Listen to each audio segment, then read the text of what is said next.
সমগ্ৰ দেশত উত্তৰ পূৰ্বাঞ্চলৰ আটাইতকৈ প্ৰভাৱশালী নেতা ডক্টৰ হিমন্ত বিশ্ব শৰ্মা ডাঙৰীয়াক সমৰ্থন কৰিবৰ কাৰণে আহিছোঁ। ভাৰত মাতা কি জয়, জয় আই অসম। আমাক শিকোৱা হৈছিল যে ৰাজনীতিত তিনিটা স্বাৰ্থ থাকে। এটা ব্যক্তিৰ স্বাৰ্থ, তাক কোনেও বাদ নিদিয়ে। এটা দলৰ স্বাৰ্থ, সেয়া কোনেও এৰিব নোৱাৰে। কিন্তু ব্যক্তিৰ স্বাৰ্থ আৰু দলৰ স্বাৰ্থতকৈ সৰ্বোত্তম স্বাৰ্থ হৈছে স্বদেশ আৰু স্বজাতিৰ স্বাৰ্থ।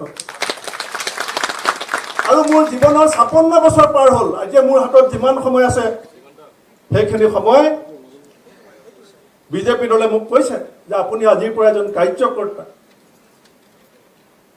মহাভাৰতৰ যুদ্ধ যেতিয়া আৰম্ভ হৈছিল, কুন্তীয়ে গম পাইছিল, কৃষ্ণই কৈছিল যে তোমাৰ ৫ পুত্ৰ জীয়াই থাকিব। কৰ্ণক বিচৰা হৈছিলে পাণ্ডৱৰ ফালে। মহাভাৰতৰ যুদ্ধত কৰ্ণ পাণ্ডৱৰ ফালে নাহিল। কংগ্ৰেছ দলৰ প্ৰত্যেকজন কৰ্ণ এইবাৰ এই মহাভাৰতৰ যুদ্ধত পাণ্ডৱৰ ফলীয়া হ'ব। মই এইখিনি কথাই কৈ আহি থকা সময়ত যদি বিজেপিয়ে মঞ্চ দিয়ে, বিজেপিয়ে যদি কথা কোৱাৰ সুযোগ দিয়ে, কি আশাত আৰু কি সপোন লৈ অসম মাতৃক সেৱা কৰাৰ স্বাৰ্থৰে দলত যোগদান কৰিছোঁ, যি আশাৰে কনকলতা মুকুন্দ কাকতিয়ে বলিদান দিছিল, যি আশাৰে কুশল কোঁৱৰ মণিৰাম দেৱানে বলিদান দিছিল, সেই আশা আহি থকা সময়ত বিজেপিৰ কৰ্মকৰ্তা নেতৃত্বৰ হাতত ধৰি আৰু উত্তৰ পূৰ্বাঞ্চলৰ এষাৰ কথা মই নকলে ভুল হ'ব, সময় কমি আহিছে, যে মোৰ ৰাজনৈতিক জীৱনকালত পঢ়িবলৈ পাইছিলোঁ দেৱকান্ত বৰুৱা অসমৰ পৰা বহুত ডাঙৰ নেতা আছিল। আৰু চকুৰে দেখিছিলোঁ সমগ্ৰ উত্তৰ পূৰ্বাঞ্চলৰ সমগ্ৰ দেশত প্ৰভাৱশালী নেতা আছিলে পি.এ. চাংমা ডাঙৰীয়া।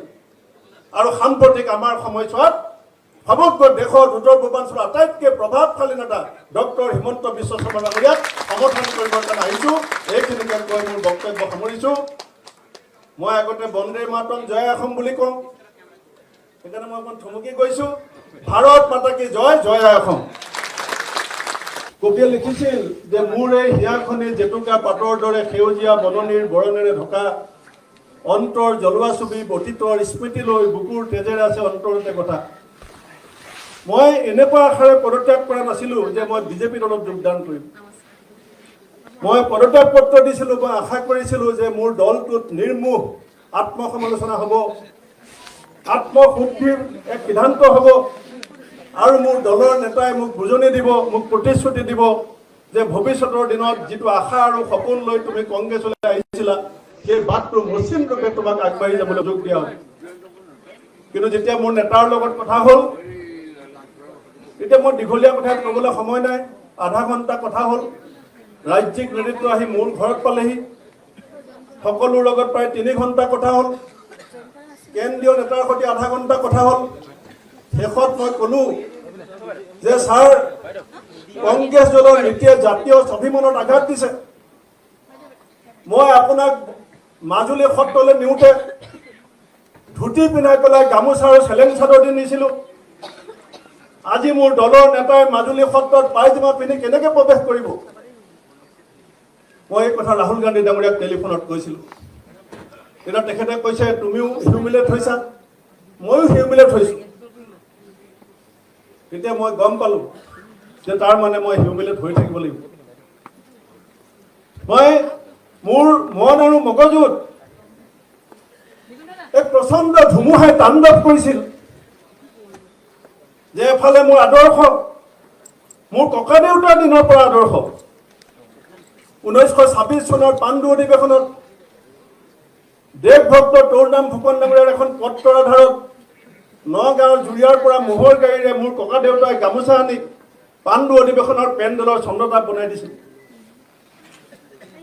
এফালে মোৰ আদৰ্শ আৰু এফালে মোৰ আত্মসন্মান আৰু স্বাভিমান, মোৰ মগজুত প্ৰচণ্ড ধুমুহা।